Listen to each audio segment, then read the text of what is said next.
After the release of the first Case Files trailer, it had a huge response. Actors and actresses from across England began applying for the role of a Kreepa. There was never a listing that had less than 100 applicants.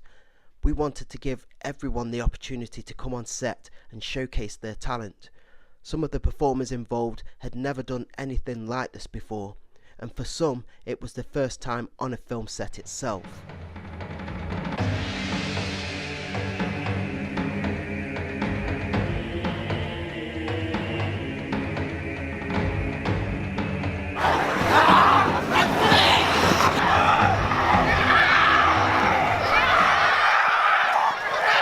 The BBC took an interest in come on set, interviewing some of the actors, extras, makeup artists and myself. And key to becoming a zombie is of course the makeup. So at the moment I've just finished off doing the prosthetic and I'm just adding a little bit more blood. It's quite nice to make it myself. It's just hot chocolate, vegetable glycerine and a bit of food colouring. What, the blood? Yes, so you can eat Within it. about 2 weeks. And I thought to myself, well, this presents a perfect opportunity to do this scene. It's come to a part of the story where a lot of the heroes are going to die. So I really wanted to give them a good send-off. I come from Durham, up in the northeast. I love doing this sort of thing. I've done a little bit of extra work before. It's something I've always been keen to do, and it's a little bit of fun on the side as well, and I love The Walking Dead, so who wouldn't want to be a zombie? So Henry, what are your tips if I wanted to become a zombie? What do I have to do? You should do this. Wise words from Henry there. Every extra involved was equally as important to the production as any of the leading or supporting roles.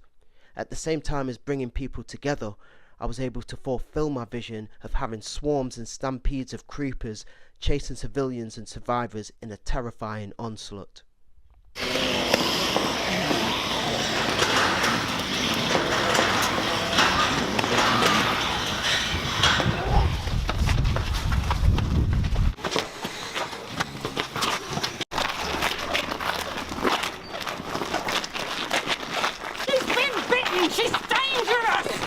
We would send out what we called Kreepa guides, which had information on the series, info on the shoot, what to wear, the time, the date, location. We asked all extras to sign actors' agreements and bring them on set on the day. However, I made a mistake by not having anything digital to mark them down with. I should have brought a laptop on set, but instead we would place everybody's actors' agreements in a folder and store them until it was time to add them to the credit roll in post-production. When that time came, the admins and myself would have the painstaking process of sorting through hundreds of names on each actor's agreement. This took a few weeks, and it was Kieran Lawford, one of the newest admin staff to the team, who managed to finalise the credit roll. The people who brought the creepers to life are the special effects makeup team, Georgia Smith, Robin Squires, Jenny Gilbert, Emma Artis and Chen Niduru. The idea of the virus was that if you are bitten, you become deadlocked. The more blood you lose, the faster you mutate. The retrovirus affected the children because they hadn't built a strong enough immune system. The children would then attack their own families, friends and anyone who was in arm's reach, spreading the virus and creating an epidemic.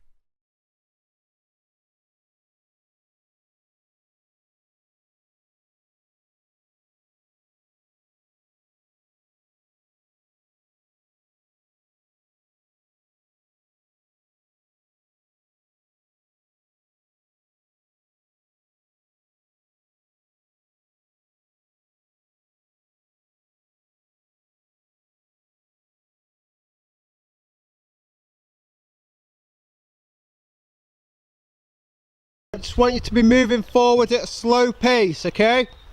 I wanted the creepers to have versatility and flexibility, so I wrote some of them to be fast and some of them to be slow movers, and this was based on their DNA. And look, Fran. As the narrative Go, Ben. unfolds, you see that the slow creepers can go dormant, remaining in a stationary position until they see any One. deadlock flashing.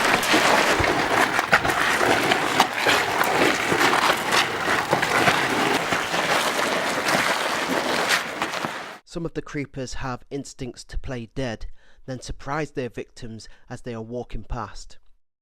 Fast creepers also share the same killing techniques. They play dead and have a speed of around 15 miles per hour. Fast creepers are more aggressive. They are more difficult to fight off than the slow creepers. They are quite strong and really vicious.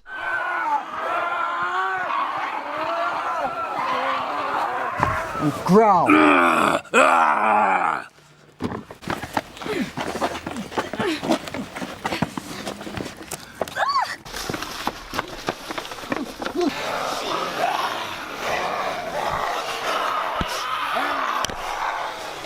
Late 18, I take 1. And Action! does anyone want interview? What's it all want interview? Charlotte, do you want to pick? Okay, pick 3. So, Okay, where's Holly? Yeah, you're... Alex. Holly, Alex, and... Wait, Alex. alright. What's her name, sorry? Charlie.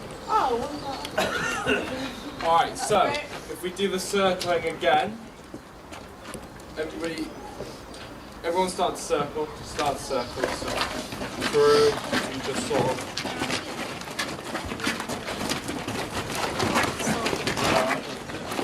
Through, we're going to lead you down one of the alleys, please, so that we're going to go all the way around. Hey, parents, could you just please just move out just to the side? Yep. Right. I want you to As count soon as action. this camera gets to you, just validate it in the movement. The extras would build great rapport between each other. I know a lot of friendships have blossomed and developed from the performers who came on set and portrayed the role as a creeper. On the right hand side of Will, I need you to move further back. I need you to move further. The extras would have great listening skills. They all took direction well, had lots of energy, and didn't complain about how long they had to remain in the same position until we got the take right. You're going to be the focus of attention this time, so back to the same position then. Give it a bit of breathing space, pull the intestines.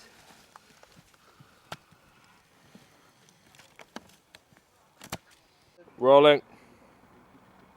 On my mark, when I say action, Natalie, go back a bit. It was surreal working with such passionate, determined, amazingly talented people and their parents and chaperones who all shared the same interest and drive for acting and performance.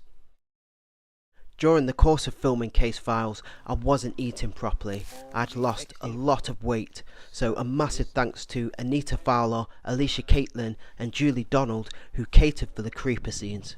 Forward one step and then bang. Yeah, I think so. Am I just not? Am I just staying still? Yeah, just that one step. Oh wait, sorry. Sorry. Okay, everyone just go back because I need to call. What I was really impressed with was the stunts the extras could do. Action! Bang. Bang. Bang. Bang. Action! Bang! And bang!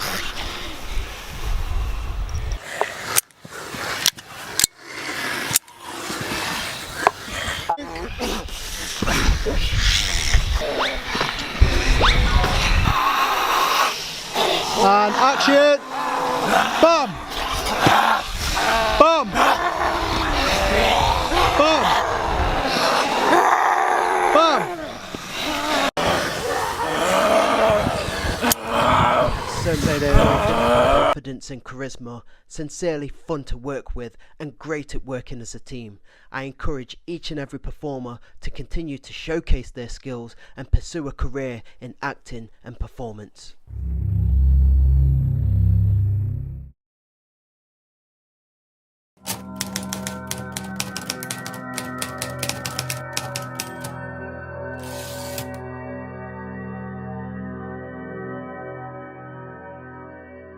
This scene was called Danielle / Fatality. Okay, so you know what you're doing? It featured Felicity Holman, Dylan Hegarty. The scene was the opening of the pilot and was the first time that the audience was going to see a Kreepa. I wanted the Kreepas to all be different, all have their own personalities, so it was important for me to get that message across to the audience that they're not just your average flesh-eating zombies. I wanted to show their versatility and demonstrate their aggression. Felicity Holman was cast for this role. I'd never worked with her before. The moment I called action, she would transform and perform such a scary act.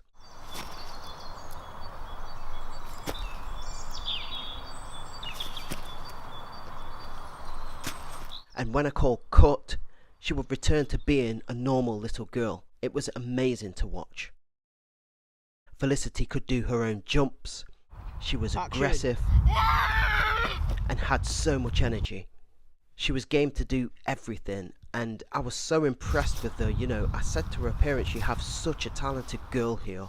What she's done here today has totally blown me away. Okay, ready? Out of the most hard days and difficult shoots, this was one of the toughest days on set. It rained, it was full of mud in the forest, and crew-wise, it was only myself and the makeup artist who did this shoot. But with that said, it was all worth the struggle.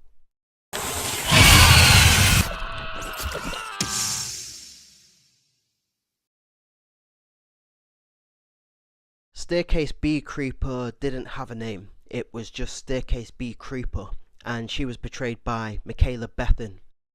Michaela had to remain in character, doing lots of running up and down the stairs in the tower flats. Michaela was professional and good to work with. She was very focused on the role. She did a great job portraying the part. She didn't look into the camera once during a take, which is fantastic. I got a full performance out of her. Oh, mind. Okay. Action. And then walk forward. Michaela's a lovely girl with a bright future ahead of her.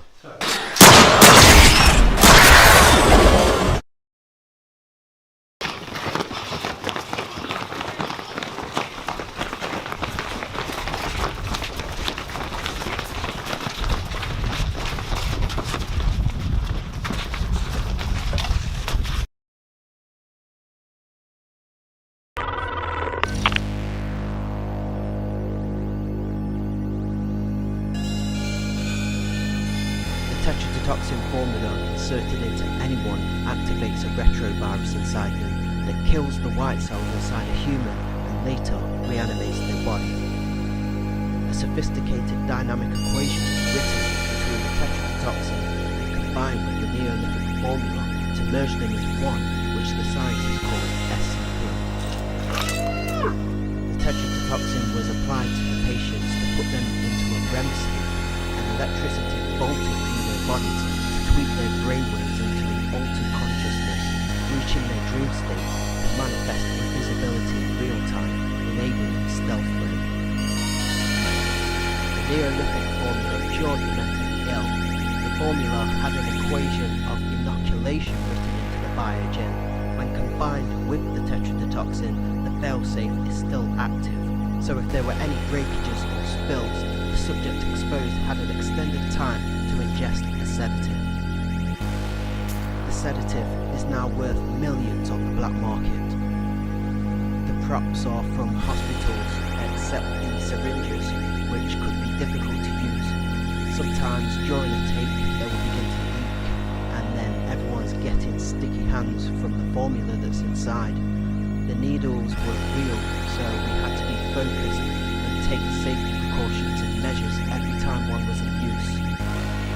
The syringes were pricey but definitely effective. This particular syringe was purchased for just under £50 and shipped over from Germany for €25. Going way back in a galaxy far, far away, when I began the first stages, my daughter and I made the prop formulas using watercolours and ran our own tests, assigning the green as the sedative, purple as the tetrodotoxin, and the blue the Neolithic.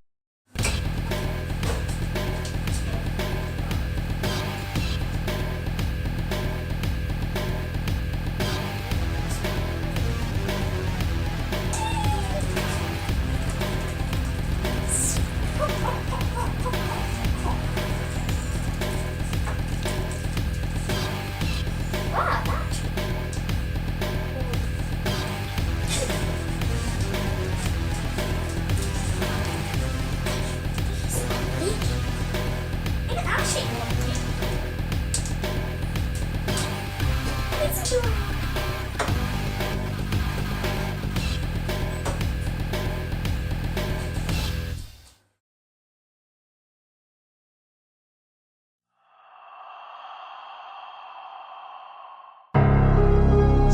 that was a constant from the beginning of the story was the city became abandoned.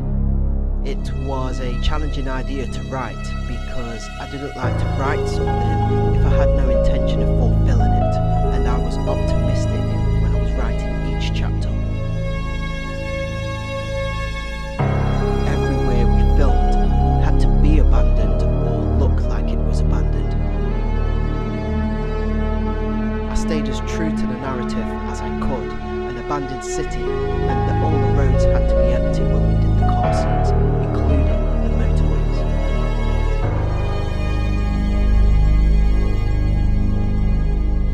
Nottingham is a beautiful city, and I wanted to display the city via a horror genre, taking advantage of its amazing locations.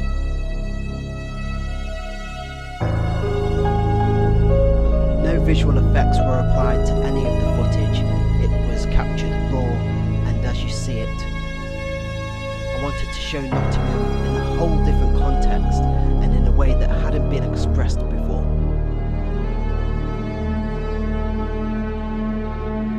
Woollerton Hall matched the vision of the Foster Mansion, which I was honoured to have had access to, as it had been used in one of the Batman movies as Wayne Manor.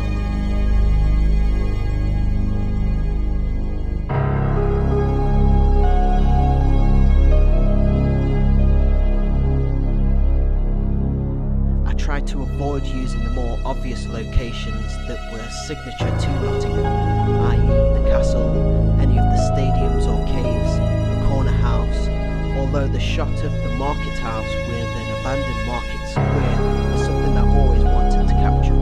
The ideas I had were huge, and I wanted to deliver them to the audience as well as bring them brilliant film with likeable characters. Primarily I filmed in places that are predominantly full of traffic or people. I think anyone who writes anything creative, music, poetry, narratively, it's authentic to the writer. They can feel the inventiveness, and to go from script to screen and deliver it as a visualization for an audience is a blessing itself. You can't just do this with hard work, you have to have a passion for it. A lot of progress I made required a lot of sacrifice.